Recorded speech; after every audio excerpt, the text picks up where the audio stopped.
My mother just contacted me to say that one of her neighbors, Nancy, has a garage full of stuff that she's trying to get rid of, and she wants me to come and take a look at it.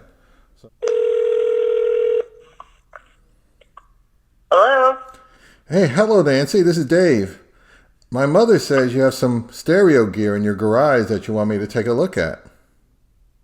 Yes, hi Dave.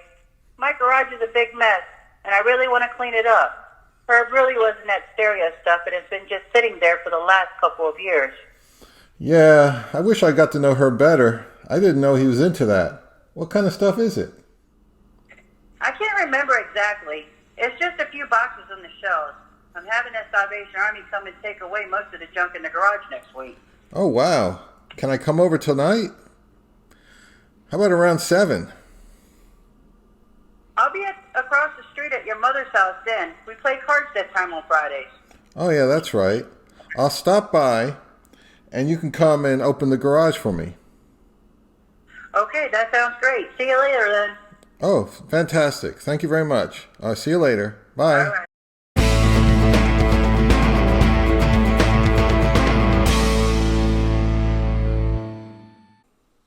I'll get back to that later. I hope you watched my previous video about the 1970s receiver wars. I'll just recap by saying it ended with Marantz and Sansui locked in a 300 watt per channel Battle of the Titans. The late 70s became the era of when monster receivers roamed the earth. These behemoths were enormous, heavy, powerful, and expensive. Their rated powers started to climb to ridiculous levels. As we resume the story, Technics have been sort of laying low and staying out of the battle since 1977. So it was a bit of a shock when they introduced the surprisingly sedate-looking SA-1000. This nuked everyone with a face-melting 330 watts per channel. And as it turned out, this Technics was actually the last shot fired in this power war of attrition. On a side note, I would like to give an honorable mention to the MCS 3275. Sold through JCPenney's department stores, this flagship receiver was launched in 1979. With a multitude of knobs, buttons, switches, lights, and meters, this wannabe monster receiver packed a relatively wimpy 75 watts per channel. Here are a few matters that I would like to update since my last video. Firstly, some individuals stated that these massive receivers were only mid-fi back in the day. By mid-fi, they imply that the performance of these devices was kind of average and not hi-fi or state-of-the-art. I have to say here that I disagree with that sentiment. It is important to note that during the receiver war years, not only were manufacturers pushing power ratings ever higher, but I would argue that they were developing truly innovative designs using quality components and advanced engineering skills. The clean and accurate sound quality of these monster receivers was stunning. Note that these were essentially handmade with all discrete circuits, no integrated circuits, LEDs, robots, or systems on a chip.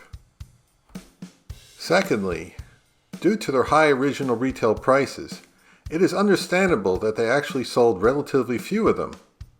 These were statement pieces, well out of reach of regular people, which is why today some individuals will pay many thousands of dollars for these rare unicorns. I was gobsmacked recently when a spectacularly mint Pioneer receiver sold on eBay for over $26,000. And I've seen a big Marantz listed for $20,000. By 1980, receiver makers were pulling back, producing much lower powered models at 150 watts and below.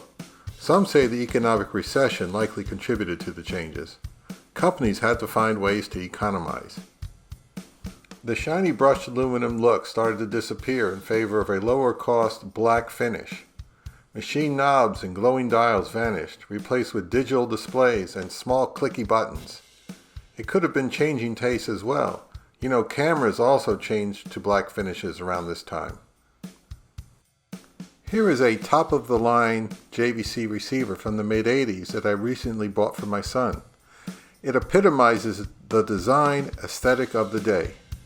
This is also the period when integrated circuits started to be used in a big way. The public started to hear about home computers, so electronic companies were marketing their products to catch the PC buzz. Home theater surround sound started to catch on later in the decade.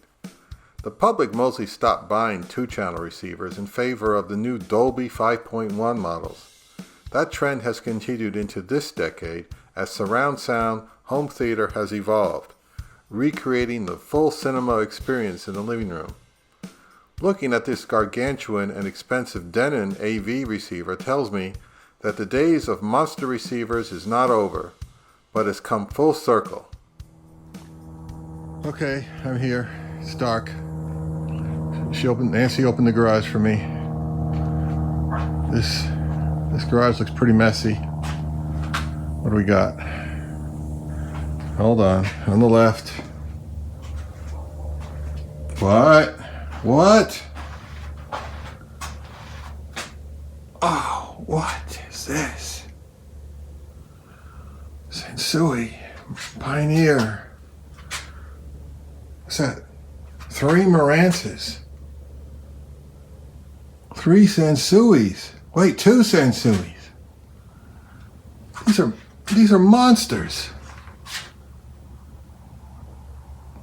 I've never seen a collection like this before in one place.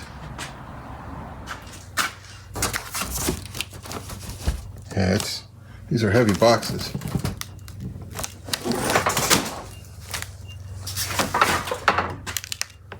These are heavy boxes. All right. Let me tell you, I'm shaking. I was not expecting this at all. This is a complete shock. Who would have guessed there would be this kind of stuff in here? What do I do now? Do I tell? Do I tell her? Do I just take it away? Haul it off? And no one's the wiser? Or do I tell her what she's got here? Its value, its worth. What do I do? This is a dilemma. What would you do?